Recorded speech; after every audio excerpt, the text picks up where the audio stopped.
और अब आपके सामने आ रहा है कि इंडिया की ज़रूरत पड़ रही है और इंडिया वैसे भी इकोनॉमिकली हमसे बहुत आगे है, तो इंडिया की ज़रूरत कहीं ना कहीं कतर को हर टाइम पे पड़ेगी। और मैं आपको ये आज पहले ही आपको ये पेशगोई कर रहा हूँ कि ये जो केस है ये ख़त्म हो जाएगा और जो इंडिया के 8 ऑफिसर्स हैं वो वापस चले जाएंगे अपनी कंट्री के अंदर, क्योंकि इंडिया जो है वो एक इकोनॉमिकली बहुत स्ट्रॉन्ग कंट्री है और उनकी LNG की डील चल रही है कतर के साथ।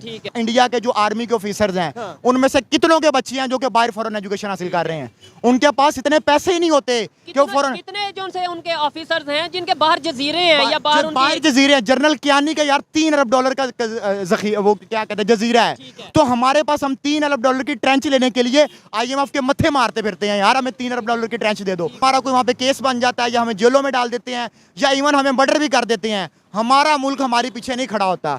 जिस तरह आज इंडिया का मुल्क सिर्फ 8 लोगों के लिए उनके पीछे खड़ा हुआ है और वहाँ पे देखिए सिर्फ 8 लोग हैं। नमस्कार दोस्तों, आप सभी का स्वागत है सिर्फ भारत पर। दोस्तों, भारत को एक बहुत बड़ी कूटनीतिक जीत मिली है। कतर ने जिन भारतीय नौसैनिक के पूर्व कर्मचारियों को मौत की सज़ा सुनाई थी उन्हें रिहा कर दिया गया है।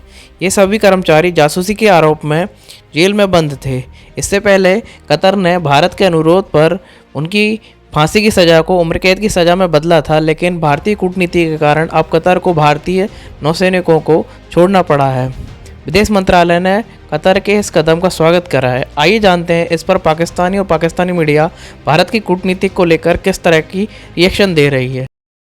जो जज सजा दी थी ना उस पर कोई डॉक्यूमेंट्स आया ना, अभी रिलीज़ करने के बाद कोई डॉक्यूमेंट्स आया, बस उन्होंने ये बताया कि उसकी सज़ा को होल्ड कर दिया गया है अभी, क्योंकि इंडिया ने प्रेशराइज किया है। नहीं, प्रेशराइज नहीं किया, मैं आपको बताती हूँ कि उनके जो डिप्लोमेटिक रिलेशंस हैं वो एक ही चीज़ होगी ना, एक ही चीज़ होगी। डिप्लोमेटिक रिलेशंस के थ्रू उन्होंने उसको इंगेज किया कि आप प्लीज़ इसको रिवर्स करें। उन्होंने एक दफ़ा रिवर्स किया अभी देखें, और वो सज़ा होनी भी नहीं है, ये बात कन्फर्म है, क्योंकि इंटरनेशनल इतने बड़े लेवल पे किसी भी बंदे को सजा नहीं दी जाती, बल्कि उसको यूज़ किया जाता है अपने पॉलिटिकल गेन्स के लिए। खबर आई है कि कतर में 8 फॉर्मर नेवी ऑफिशियल्स थे इंडिया के, जिनको ना डेथ सेंटेंस मिली थी कुछ वजूहात की वजह से अक्टूबर में, लेकिन दिसंबर में कल ही वो डेथ सेंटेंस रिवर्स हो गई है। कितनी बड़ी डिप्लोमेटिक विन है इंडिया के लिए।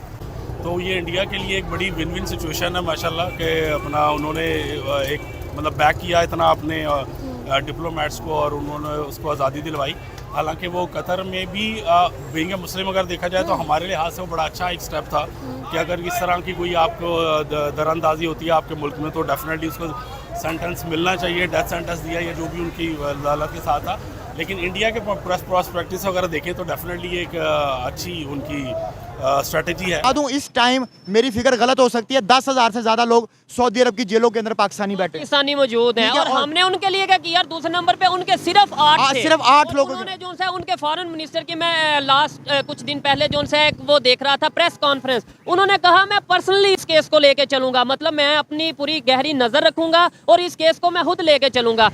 यानी 8 लोगों के लिए वो इतना कंसर्न रखते हैं, इतना सीरियस। हमारी पाक स्टडीज जो सिलेबस में पढ़ाई जाती है इससे बाहर निकलें और एक्सप्लोर करें। हमारे यहाँ यंग जनरेशन को अपॉर्चुनिटीज ही कहाँ दी जाती हैं। हमें ज़्यादा से ज़्यादा ये पढ़ाया जाता है कि 1965 की जंग हम जीते थे।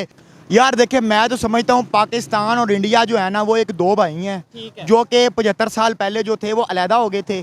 तो जब एक तरक्की भाई करता है ना दूसरा नहीं करता, तो जो उसके बच्चे होते हैं वो यही कहते हैं कि अब्बा चाचा तो तरक्की कर गया, तुसी कितने रह गए। तो वो हमारे पंजाबी में मिसाल दी जाती है। तो भाई जब हम देखते हैं, हम बच्चे हैं, तो हम अपने बड़ों से पूछते हैं कि भाई हमारा साथ वाला जो भाई था वो तो तरक्की कर गया है और बहुत ज्यादा तरक्की कर गया है, उसकी डिप्लोमेसी किधर और आपकी डिप्लोमेसी किधर है। और जब हमसे सवाल पूछते हैं और हम सवाल पूछते हैं तो हमारे ऊपर गद्दारे वतन का टैग लगता है, हमारे ऊपर राके जट का टैग लगता है। भाई हमने ये सवाल पूछते रहना है, जब तक पूछते रहना है। ज्यादा से ज्यादा ये को मार दोगे, आओ यार मार दो, चले जी एक मिनट के लिए for the sake of argument मान लिया इंडिया हमारा दुश्मन मुल्क है, for the sake of argument, तो मुझे बताएं कि आपने क्या किया है, आपने कौन सी टेक्नोलॉजी के दौर में आप उनसे आगे निकल कौन सा फिर दुश्मनी करनी, मुकाबला करना था तो फिर आपने मुकाबला कहाँ किया है। आपने ये मुकाबला किया है कि सऊदी अरब $2 अरब दे दे, कतर $3 अरब दे दे, फलाना हमें इतने पैसे दे दे। तो यहाँ से स्टार्ट करेंगे, उनको सजाए मौत क्यों हुई थी ना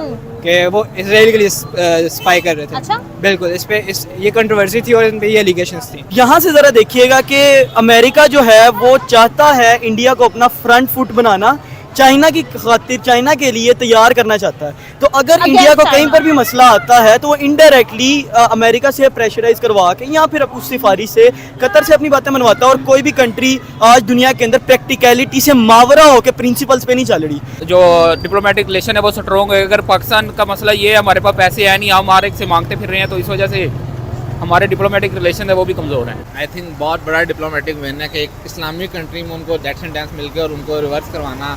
और Qatar is not a small state, it's very influential country. तो मैं कहूँगा बहुत बड़ा डिप्लोमेटिक विन है इंडिया का। इंडिया का एक था यहाँ पे कलभूषण जाधव उनका नाम था, पाकिस्तान ने उनको प्रिजन में रखा और इंटरनेशनल कोर्ट में एक केस भी चल रहा है, लेकिन आज तक हम प्रूफ नहीं कर पाए कि वो स्पाई है। तो ये पाकिस्तान की ना एली है या फिर इंडिया की एक और डिप्लोमेटिक विन है। ये इंडिया का जो इमेज है इस वक्त पूरी दुनिया में वो हमसे बेहतर है सिर्फ उनकी अपनी पॉलिसीज़ की वजह से, क्योंकि हम कहते हैं कि हम बहुत बड़ी डेमोक्रेटिक सोसाइटी है, अदरवाइज असूलन हम हैं नहीं। इंडिया की इकोनॉमी 4 ट्रिलियन की होने वाली है और हमारी अभी 300 बिलियन पे फिर रही है। कि तो पाकिस्तानियों का एक पॉइंट है भाई इंडिया पैसे वाले हैं तो बंदे भी छूटेंगे, like diplomacy is another thing और इकोनॉमिक ग्रोथ एक अलग चीज है। ठीक है, थोड़ा सा रिलेशन है but both go side by side. ये है कि जो इन्फ्लुएंस है ना, प्रूफ नहीं हुआ। हाँ, इंटरनेशनली जो इन्फ्लुएंस है वो इंडिया का हमसे बेहतर है। जो हमारा शाहमूद कुरैशी है ये एक पॉलिटिशियन है, हाँ, जबकि दूसरी तरफ जयशंकर है वो नहीं, पॉलिटिशियन नहीं है, वो एक ब्यूरोक्रेट हाँ है। जी। दोनों में फ़र्क है। हाँ जी। वो एक हमारा जिस तरह सीएसएस का होता है उनका यूपीएससी का होता है, वो उसको टेस्ट क्लियर करके उसके अब्बू भी फॉरेन मिनिस्टर थे, उसके अब्बू भी बड़े अहम पोस्टों पे रहे हैं। तो वो एक ब्यूरोक्रेट का बेटा है, इस वजह से वो इंतहाई इंटेलिजेंट है। और ये हमारा ये बेवकूफ़ बंदा है, इसको पता नहीं है क्या बोलना है क्या। इसके 4 साल आपने देखी है जो फॉरेन मिनिस्ट्री में किया है। हमारी जो एग्रेसिव और अब्रप्ट किस्म की स्टेटमेंट आती है जहाँ पे काकर साहब कहते हैं 300 जंगे कर देंगे। कि मुझे ये बताएं कि अमेरिकन सपोर्ट के बगैर इंडिया कैसे कतर पे प्रेशर डाल सकता है? उसकी कौन सी ऐसी चीजें आप गिनवा दें कि मतलब इंडिया क्या क्या चीजें उन्हें दे रहा है? जब अमेरिका और रशिया के बीच में जो भी चलता है इंडिया कभी बीच में नहीं बोलता है। On the other hand Pakistan हमेशा अमेरिका को सपोर्ट करता है, ये करता है, वो करता है। डोंट यू थिंक कि वो डिप्लोमेटिक है? एक्चुअल में वो डिप्लोमेटिक है, but they are making good relations with Islamic countries ना। They are making, but they will not make because their stake is with that. They are making good relations with those Islamic countries जो पहले से बहुत stable हैं। कि India हर महाज पर हमसे diplomatically कहीं पे भी कोई बात होती है तो हमसे विन कर जाता है। किस क्यों वजह कर से जाता है? कि यार एक तो इकोनॉमी बहुत बड़ी है, डिप्लोमेसी अलग चीज है, इकोनॉमी अलग चीज है। इकोनॉमी अलग चीज़ है, लेकिन ये देखें वो अपनी चीज़ों को पेश अच्छा करते हैं।